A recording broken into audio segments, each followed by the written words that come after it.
मराठी अस्मितेचा राजेशाही थाट, उगवली चैत्राची सोनेरी पहाट. रंगगंधाच्या उत्सवात करूया सारे नववर्षाची सुरुवात. मित्रांनो, आपणा सर्वांना गुढीपाडव्याच्या आणि नूतन वर्षाच्या मनपूर्वक खूप खूप शुभेच्छा.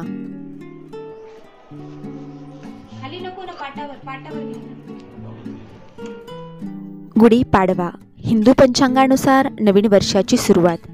श्रीरामाने रावणावर विजय मिळवल्यानंतर अयोध्येत याच दिवशी गुढी उभारून आनंदोत्सव साजरा केला होता.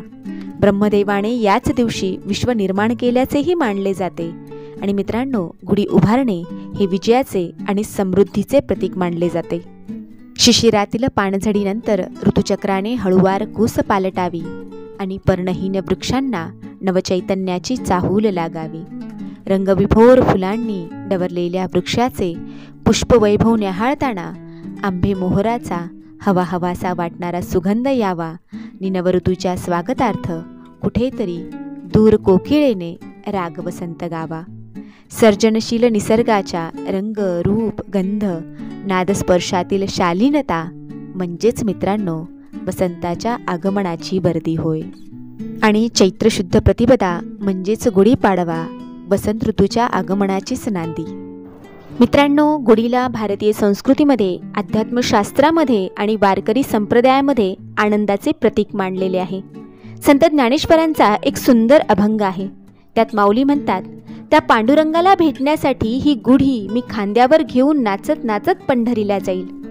वारकऱ्यांच्या भगव्या पताकेची गुढी एका खांद्यावर घेऊन जाईल.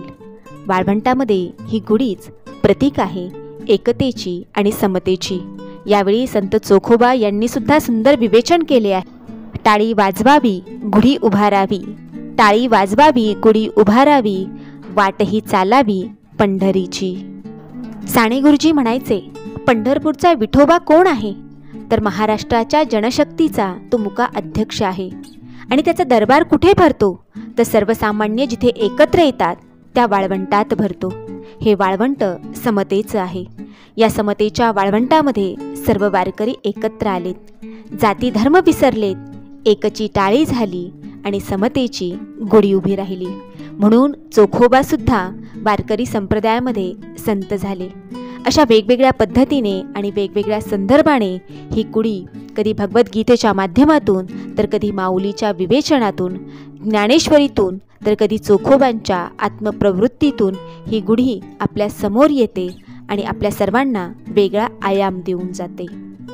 ही समतेची गुढी लहान्यांपर्यंत देखील जायलाच हवी.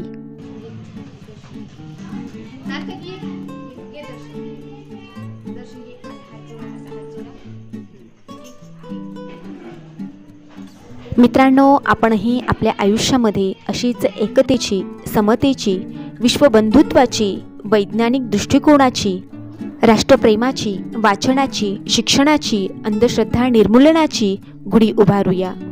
आशेची पालवी सुखाचा मोहर, आशेची पालवी सुखाचा मोहर, समृद्धीची गुढी, समाधानाच्या गाठी.